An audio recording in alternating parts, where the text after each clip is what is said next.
Good morning students, आपका फिर से स्वागत करता हूं मैं अपने यूट्यूब चैनल वीर फिजिक्स क्लासेस में। आज हम बात करेंगे क्लास 12 की फिजिक्स यूनिट नंबर 6 का 4th चैप्टर, जिसका नाम है ऑप्टिकल इंस्ट्रूमेंट, जो कि बहुत इंपॉर्टेंट चैप्टर है, जिससे बड़ा क्वेश्चन जो है वो आपका यहां से इस चैप्टर से बनता है, यानी 5 मार्क्स का क्वेश्चन है वो यहां से बन सकता है। क्लियर? तो अब इसमें आज हम जो डिस्कस करने जा रहे हैं वो बहुत इंपॉर्टेंट टॉपिक है, जिसका नाम है कंपाउंड माइक्रोस्कोप। इससे पहले की जो सेकंड नंबर वीडियो थी उसमें हमने डिस्कस किया था किसके बारे में? सिंपल माइक्रोस्कोप के बारे में, जिसको हम मैग्नीफाइंग ग्लास भी कहते हैं, जिसमें सिंगल कॉन्वेक्स लेंस था। लेकिन अब कंपाउंड, नाम क्या है? Compound microscope. तो इसमें कितने लेंसेज होंगे? 2 लेंसेज होंगे, 2 कॉन्वेक्स लेंस हैं वो होंगे इस कंपाउंड माइक्रोस्कोप के अंदर। क्लियर? तो कंपाउंड माइक्रोस्कोप क्या काम आता है? जो बहुत स्मॉल ऑब्जेक्ट हैं उनको देखने के काम आता है, जिनको हम नेक्ड आई से नहीं देख सकते। जैसे आपकी ब्लड टेस्टिंग है, यूरिन वगैरह है, उसका टेस्ट भी हम माइक्रोस्कोप की हेल्प से, कंपाउंड माइक्रोस्कोप की हेल्प से कर सकते हैं। लेबोरेटरी में इसका यूज किया जाता है कंपाउंड माइक्रोस्कोप का। तो ये क्या है? जो नेक्ड ऑब्जेक्ट, वो ऑब्जेक्ट जिनको हम नेक्ड आई से नहीं देख सकते, उनको देखने के काम आता है। ये हमें उसकी इमेज बड़ी करके दिखा देता है। क्लियर? तो compound microscope is a combination of the 2 convex lens. 2 convex lens का क्या है? कॉम्बिनेशन है। तो बेटा यहां पर हम कंपाउंड माइक्रोस्कोप की कंस्ट्रक्शन के बारे में डिस्कस करेंगे, और जो कंपाउंड माइक्रोस्कोप है इसकी मैग्नीफाइंग पावर के बारे में भी हम डिस्कस करेंगे। बच्चों अब हम डिस्कस कर लेते हैं कंपाउंड माइक्रोस्कोप के डायग्राम के बारे में, रे डायग्राम में। तो ध्यान से देखना है आपने। सबसे पहले यहां पर एक कॉन्वेक्स लेंस लेंगे, छोटा कॉन्वेक्स लेंस लेना है, ठीक है, जिसके साथ यहां पर आप प्रिंसिपल एक्सिस है वो ड्रॉ करेंगे। बिल्कुल सीधी लाइन आपने ले जानी है और लंबी लाइन ड्रॉ कर लीजिए। इसका सेंटर है, इसको नाम दे देते हैं C1, और ये जो लेंस है इस लेंस को हम बोलते हैं ऑब्जेक्टिव लेंस। कौन सा लेंस बोलते हैं? ऑब्जेक्टिव लेंस बोलते हैं इसको। क्लियर? इसकी फोकस लेनी है, जैसे यहां पर इसकी फोकल लेंथ है FO से इसको डिनोट करते हैं, मतलब फोकस ऑफ ऑब्जेक्टिव लेंस। इसी प्रकार यहां पर आप इसके बराबर लेंगे FO, focus of A objective lens. Clear? यहां पर हम जो ऑब्जेक्ट रखेंगे इसमें वो F और 2F के बीच में रखना है। इतनी ही डिस्टेंस पर क्या होगा? 2F। तो F और 2F के बीच में आपने ऑब्जेक्ट रखना है, और ऑब्जेक्ट का साइज जब आप नोटबुक में बनाएं तो ज्यादा बड़ा नहीं लेना है, क्योंकि अगर ज्यादा बड़ा लेंगे तो इसकी इमेज भी बड़ी बनेगी और वो आपकी पेपर में नहीं बन पाएगी। ठीक है? तो यहां पर आपने AB ऑब्जेक्ट लिया, तो प्रिंसिपल एक्सिस के पैरेलल लाइट रे डालेंगे। किसके पैरेलल लाइट रे डालेंगे? प्रिंसिपल एक्सिस के पैरेलल। तो पैरेलल डालेंगे तो ये लाइट रे कहां से जाएगी बेटा? फोकस से जाएगी। किससे जाएगी? फोकस से। क्लियर? दूसरी जो लाइट रे है वो आप कहां से डालेंगे? लेंस के सेंटर से। स्केल से बिल्कुल सीधी लाइन ड्रॉ करनी है, जैसे ये थी, इसी प्रकार इसको सीधी लाइन ले जाओ। जहां पर ये दोनों लाइट रे मिलेंगी वहां पर बेटा इमेज बनेगी। क्या बनेगी? इमेज बनेगी। और ये इमेज कौन बनाएगा? पहला ऑब्जेक्टिव लेंस। इस इमेज का नाम दे देता हूं मैं A' और B'। A' और B'। क्लियर? ये क्या बनी है? रियल इमेज बनी है, लार्ज इमेज बनी है ऑब्जेक्ट से। किसने बनाई है? ये ऑब्जेक्टिव लेंस ने बनाई है। किसने बनाई है? ऑब्जेक्टिव लेंस ने। क्लियर हो गया? अब बेटा ध्यान रखना है, डायग्राम जो मैं जैसे बता रहा हूं स्टेप बाय स्टेप वैसे फॉलो करना है, अदरवाइज आप डायग्राम नहीं बना पाएंगे। आगे देखिए, अब ये जो लाइट रे आई हैं, ये जो लाइट रे इमेज से निकल रही है, इन लाइट रेज को आपने लेंस के ऊपर डालना है। कौन सा लेंस होता है? सेकंड लेंस होता है, जिसको हम आई लेंस बोलते हैं। क्या बोलते हैं बेटा? आई लेंस, जिसकी फोकल लेंथ ऑब्जेक्टिव लेंस से ज्यादा होती है। ऑब्जेक्टिव लेंस से क्या होती है? ज्यादा होती है। क्लियर? तो यहां पर ये कौन सा लेंस हो गया? आई लेंस हो गया। इसको आई लेंस बोलते हैं, ये सेकंड नंबर लेंस है, इसका नाम लिख देता हूं आई लेंस। क्यों बोलते हैं इसको आई लेंस? क्योंकि ये किसकी तरफ होता है? आई की तरफ होता है, आंख की तरफ, जिस साइड हम देख रहे हैं, जिससे हम देख रहे हैं। इसका सेंटर ऑफ कर्वेचर हो गया, सॉरी सेंटर, ऑप्टिकल सेंटर हो गया C2। क्लियर? ये लाइट रे यहां पर डलेगी इसकी, अब रिफ्रैक्ट होकर ये इनमें क्या होगा? लाइट रे का रिफ्रैक्शन होगा, रिफ्रैक्शन होकर ये लाइट रे कहां गिरेंगी? बैक आएंगी। क्यों आएंगी बैक? क्योंकि ये जो ऑब्जेक्ट है ये यहां पर लाई करेगा, किसके बीच में लाई करेगा? FE के में, यानी आई पीस के फोकस और ऑप्टिकल सेंटर के बीच में ये इमेज बनेगी। किसने बनाई? ऑब्जेक्टिव लेंस ने। A' B', ये इमेज एज ए ऑब्जेक्ट का काम करेगी, किसके लिए? आई पीस के लिए। ये आई पीस है, इस आई पीस के लिए ये ऑब्जेक्ट का काम करेंगी। तो अब आई पीस की बात कर लेते हैं, अब इसको छोड़ देते हैं। आई पीस के लिए ऑब्जेक्ट कहां पे है? फोकस और ऑप्टिकल सेंटर के बीच में। तो इमेज कैसी बनेगी बेटा? विर्चुअल। विर्चुअल बनेगी, इरेक्ट बनेगी, मतलब सीधी बनेगी। क्लियर? तो अब इसकी इमेज बनाते हैं। तो बेटा ध्यान दें, यहां पर आपने, हालांकि बनेगा रूल के हिसाब से ही, लेकिन आप रे डायग्राम बनाएंगे ना, उसमें थोड़ा सा ध्यान रखना है, कुछ चालाकी है वो करनी पड़ेगी, तब आपका डायग्राम सही बन पाएगा। कैसे? यहां पर आपके पास इमेज बनेगी इसकी विर्चुअल। किसकी? इसकी विर्चुअल इमेज बनेगी यहां पर। क्लियर? तो यहां पर आप पहले से ही एक लाइन ड्रॉ कर लीजिए, सीधी लाइन ऐसे। क्लियर? पहले से ही। अब दूसरा क्या करना है? स्केल आपने यहां पर रखनी है सेंटर, ऑप्टिकल सेंटर पर आई लेंस के, और ये इमेज जहां पर बनी है, लाइन जो क्रॉस की है, तो इन दोनों को आपने दोनों पे स्केल रखनी है और इस लाइन को सीधा लेके जाना है। कहां तक? इस लाइन तक। क्लियर? तो यहां पर आप स्केल रखकर बिल्कुल सीधी आप लाइन मिलाएंगे यहां से ऐसे।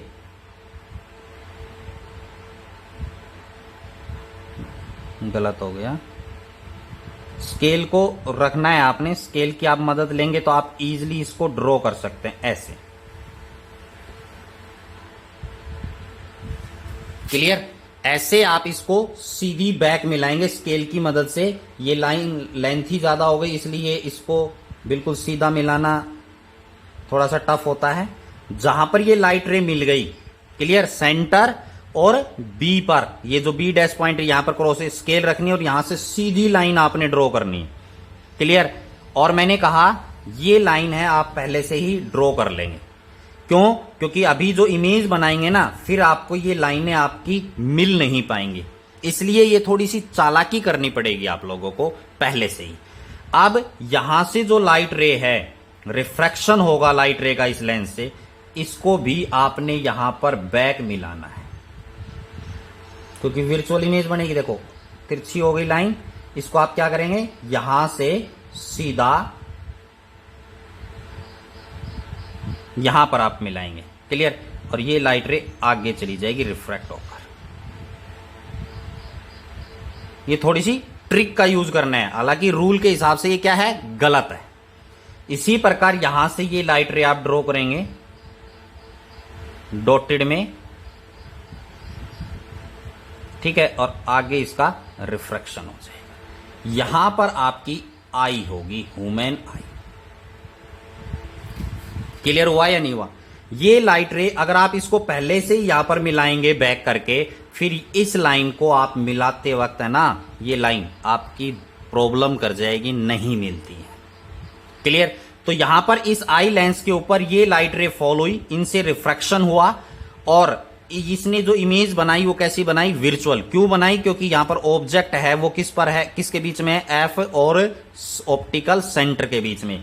तो यहां पर ये एक इमेज बनेगी, विर्चुअल इमेज बनेगी। कैसी इमेज बनेगी? विर्चुअल, जिसका नाम दे देता हूं B', और यहां पर ये पॉइंट हो जाएगा A'। क्या हो गया? B' और A', क्या बन गई? इमेज बन गई, जो कि किसने बनाई बेटा? इसे आई लेंस ने बनाई। तो ये आपके पास क्या बना? डायग्राम बना इससे रिलेटेड। इस प्रकार लाइट रे पास होती है। यहां पर एरो का साइन लगाना ना भूलें, तभी आपको पता चलेगा कौन सी लाइट रे कहां पर जा रही है। क्लियर हो गया? समझ में आया? आगे चलें। आगे अब हमने क्या करना है, इसकी मैग्नीफाइंग पावर निकालनी है। तो यहां पर आप देख रहे हैं कि आईपीस ने ये लार्ज इमेज है इस स्मॉल ऑब्जेक्ट की यहां पर बना दी है। क्लियर। इसके बाद मैग्नीफाइंग पावर निकालने के लिए आपको पता है अल्फा बीटा जो है वो एंगल बनाने हैं। हमने ये लाइन सेंटर से ये सीधी लाइन इमेज पर क्यों मिलाई, इसीलिए मिलाई कि यहां पर आपके पास एक एंगल बनेगा बीटा। बेटा कौन सा एंगल बनेगा, बीटा। क्लियर। कौन सा एंगल बनेगा, बीटा एंगल बनेगा। अगर यदि आपको यहां पर क्लियर नहीं दिख रहा है तो इसमें एंगल को आगे बना देता हूं ताकि आप क्लियर देख सकें। इस लाइन के साथ ये एंगल बनेगा बेटा बीटा, जो कि सेंटर से इमेज से ये लाइन ले आ रही है। बीटा किसके साथ बनेगा एंगल, इमेज से जो लाइट आएगी सेंटर ऑफ ऑप्टिकल सेंटर से पास होगी, प्रिंसिपल के साथ जो एंगल बनेगा उसे हम एंगल बीटा एंगल कहेंगे। क्लियर। फिर आपने बनाना है अल्फा एंगल। क्या बनाना है, अल्फा। अल्फा किसके साथ बनेगा, ऑब्जेक्ट के साथ। तो यहां पर हम क्या करेंगे, इस ऑब्जेक्ट के साथ ही यहां पर इस लाइन को, इमेज वाली को ऊपर तक ड्रॉ कर देते हैं, ए बी के पैरेलल यहां तक। ठीक है। इस लेंस को मैं यहां से मिटा देता हूं ताकि आप इसको इजीली देख सकें। ये लेंस यहां लिख देता हूं। इस पॉइंट को, ये इसके क्या हो गया बेटा, पैरेलल। इस पॉइंट को नाम दे देता हूं मैं, ए डैश वगैरह हो गए तो इसको A1 नाम दे देता हूं। क्या नाम देता हूं, A1। अब यहां से A1 से आपने स्केल रखनी है और C2 पर रखनी है। तो यहां से आपके पास डॉटेड में लाइन लेकर जाएंगे आप, डॉटेड में, और किसके साथ, C2 के साथ। इस A डैश को नीचे लिख देता हूं। क्लियर। तो ये यहां से डॉटेड में आपने लाइन ड्रॉ करनी है C2 के साथ। क्लियर। तो यहां पर एक एंगल बनेगा अल्फा। कौन सा एंगल बनेगा, अल्फा एंगल। प्रिंसिपल एक्सिस और ऑब्जेक्ट से जो लाइट रे आ रही है उसके साथ एंगल बन गया अल्फा। क्लियर हो गया। अल्फा एंगल बना दिया, बीटा बना दिया, सब हो गया। ये बन गया कंपाउंड माइक्रोस्कोप का रे डायग्राम। कंपाउंड माइक्रोस्कोप का रे डायग्राम। क्लियर हो गया। तो जो स्टेप आपको बताए हैं उसका ध्यान रखना है। डायग्राम बनाते वक्त फोकस वहीं पर लेना है ताकि ये बीच में आ जाए। लाइट ये पहले ड्रॉ करनी है, ये लाइन पहले ड्रॉ करनी है। ये एक ट्रिक है, रूल के हिसाब से गलत है वैसे। क्लियर। लेकिन डायग्राम बनाने के लिए आप इसका यूज कर सकते हैं क्योंकि आप बना रहे हैं, ठीक है ना। तो वहां पर आपको कोई दिखेगा नहीं कि भी पहले किसने क्या बनाया है क्या नहीं बनाया है, सीधा बनेगा, अदरवाइज आप गलत बनाए। अब हम बात करते हैं इसकी मैग्नीफाइंग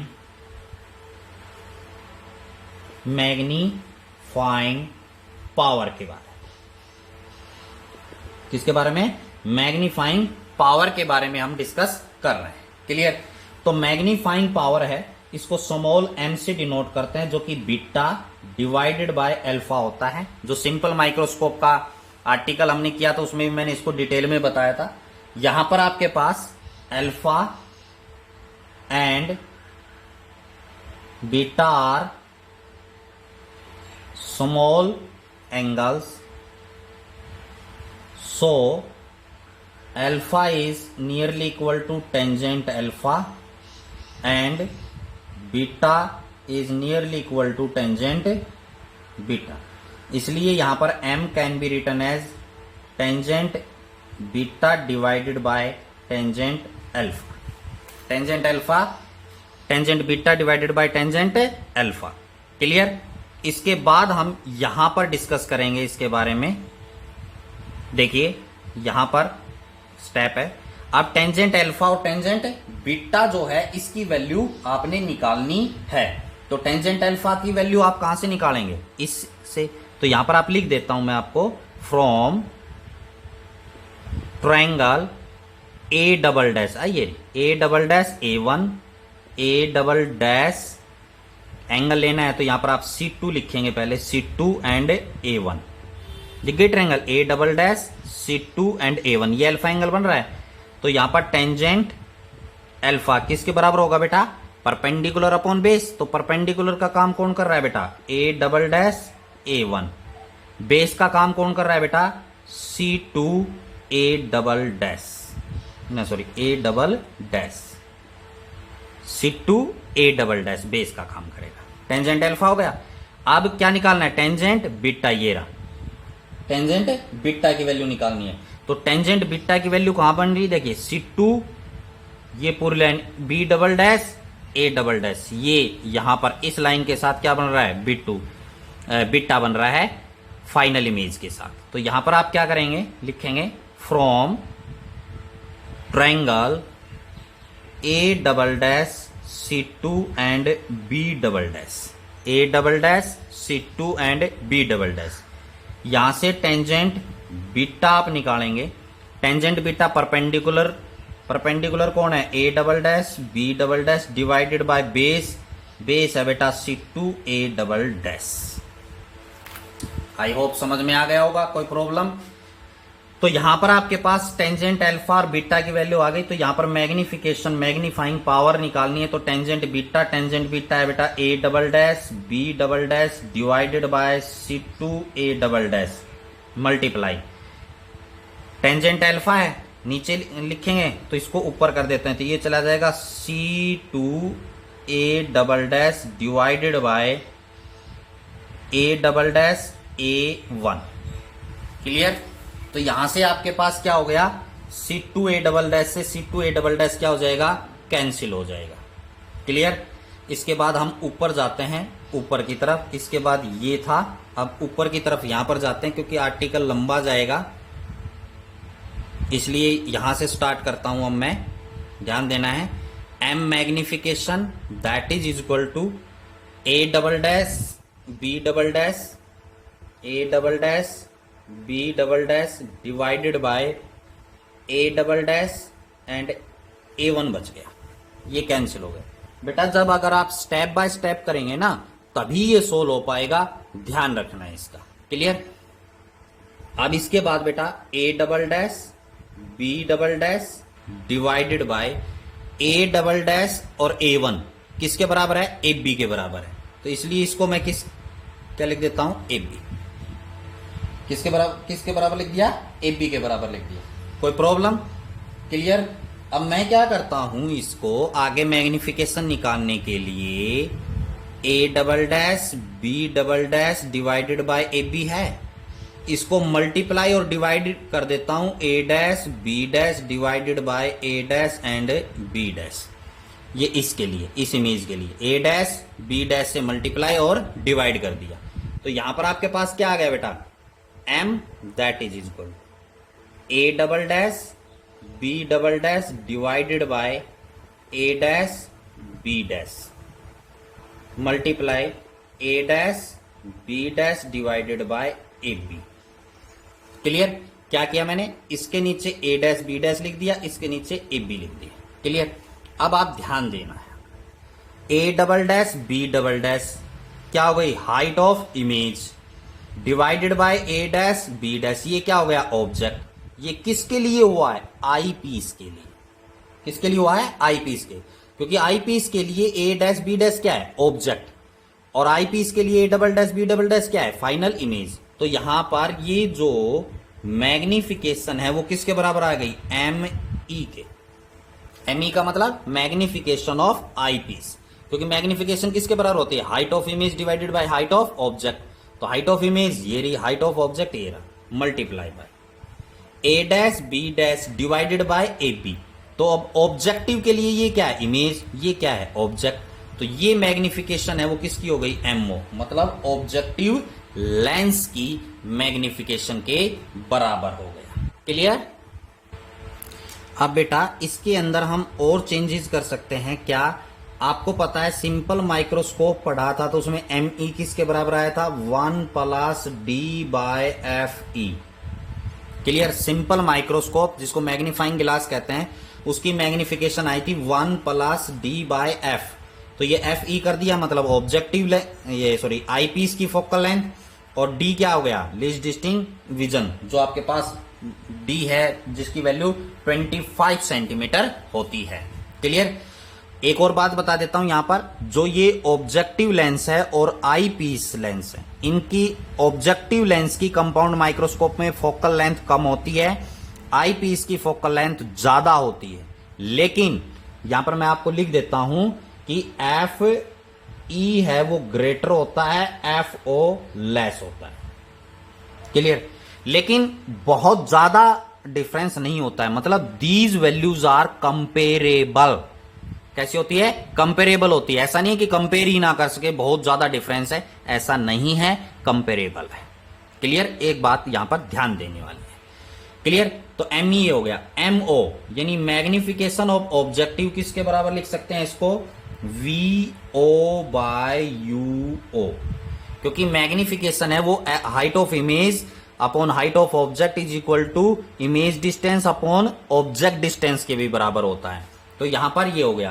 तो V क्या आएगा? पॉजिटिव इसके अंदर ऑब्जेक्टिव के लिए। V कैसा आएगा? पॉजिटिव, क्योंकि राइट हैंड साइड बन रहा है, इंसिडेंट रे भी इसी डायरेक्शन में ये बन रही है, C1A'।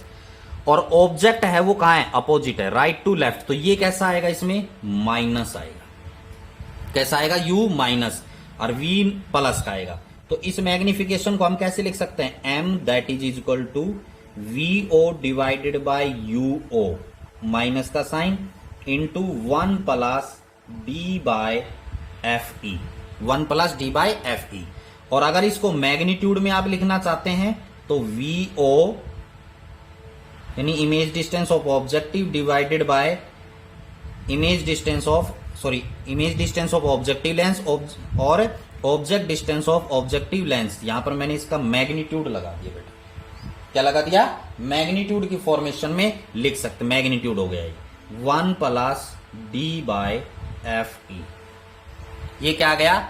मैग्निफिकेशन का फॉर्मूला आ गया सेकंड फॉर्म में यहां पर, जिसको हम VO divided by UO into 1 plus D by FE की फॉर्म में लिख सकते हैं। और भी बहुत सारे चेंजेस हैं, लेकिन यहां तक आप इसको निकाल सकते हैं। क्लियर? आगे हम यहां पर बेटा जो दोनों लेंस होते हैं, ऑब्जेक्टिव और आईपीस, दोनों एक पाइप में लगे हुए होते हैं। बात को ध्यान से सुनना है, न्यूमेरिकल में बहुत काम आएगा आपको। एक तो मैग्नीफाइंग पावर है आपके पास ही आ गई।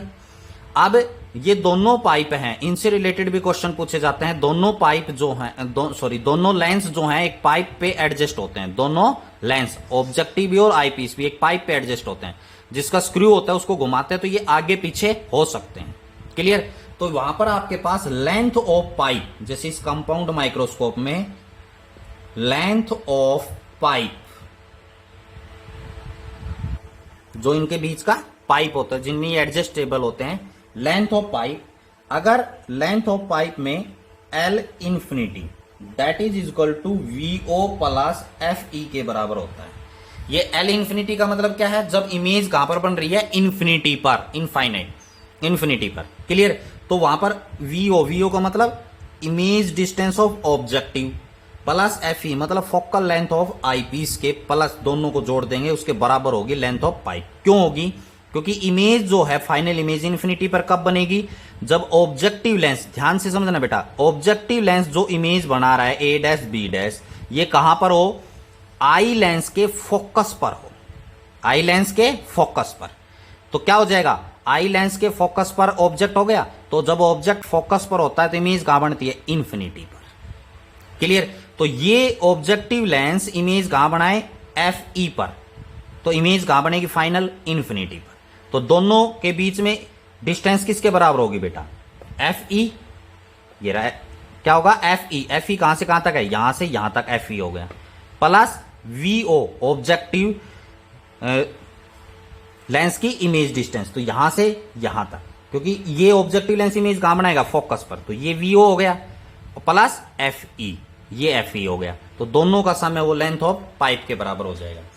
अब अगर जो आपके पास लेंथ है, कब? जब अगर आपके पास इमेज है ना वो D पर बन रही है, मतलब जैसे अब ये फाइनाइट है, उस दौरान आपके पास क्या होगा? VO तो रहेगा ही रहेगा, प्लस यहां पर UE हो जाएगा। प्लस क्या हो जाएगा? UE। क्या मतलब हुआ? VO का मतलब तो ऑब्जेक्टिव ने जो इमेज यहां पर बनाई, ये UE कहां है? मतलब ऑब्जेक्टिव डिस्टेंस ऑफ आईपीस, ये डिस्टेंस। तो this one plus this one, ये कब है? जब D डिस्टेंस के ऊपर आपकी इमेज बन रही है तब। क्लियर? अब कुछ बच्चे ये सोचेंगे कि sir VO, VE, UE, FE, FO ये हम कैसे निकालें? सिंपल, आपने लेंस फॉर्मूला ही यूज करना है, 1/f that is equal to 1/v minus 1/u। Clear.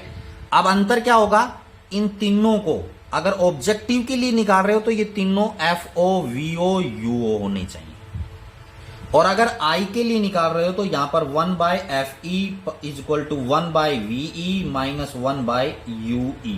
तीनों एक E के होने चाहिए, इसमें तीनों O के होने चाहिए, मतलब ऑब्जेक्टिव लेंस से रिलेटेड। तो आप यहां से UO निकालना है या UE निकालना है, आप यहां से निकालकर इसकी लेंथ ऑफ पाइप है यहां से आप कैलकुलेट कर सकते हैं। ये इंपॉर्टेंट है बेटा, ध्यान देना। लेंथ ऑफ पाइप बिल्कुल शॉर्ट फॉर्म में आपको बता दिया है।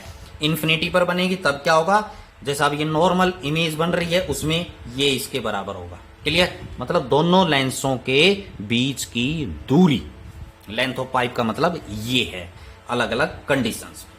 क्लियर हो गया।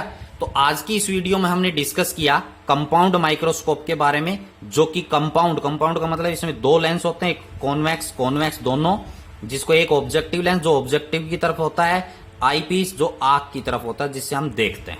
क्लियर। ये छोटे ऑब्जेक्ट जिनको हम नेक्ड आई से नहीं देख सकते उनको देखने के काम आता है, जिसकी ये लार्ज इमेज बनाता है। दोनों लेंसों की फोकल लेंथ में डिफरेंस होता है। ऑब्जेक्टिव लेंस की फोकल लेंथ कम होती है, आई पीस की फोकल लेंथ ज्यादा होती है, लेकिन कंपेरेबल होती है। क्लियर। ये हमने डिस्कस किया। इसकी मैग्नीफाइंग पावर के बारे में डिस्कस किया, जो को m that is equal to ME into MO होता है, जिसको हम यहां पर लाकर छोड़ देते हैं। क्लियर। लेंथ ऑफ पाइप के बारे में डिस्कस किया। तो ये न्यूमेरिकल्स में आपके पास बहुत यूज होंगे, ध्यान देना है। और ये कि इंपॉर्टेंट आर्टिकल है, रे डायग्राम के ऊपर विशेष ध्यान देना है। बाकी करने का जो तरीका है यहाँ पर मैथमेटिकली एक्सप्रेशन निकालने का, वो लगभग सिंपल माइक्रोस्कोप का था, वैसे ही कंपाउंड माइक्रोस्कोप का है। चेंजेस तो आए हैं।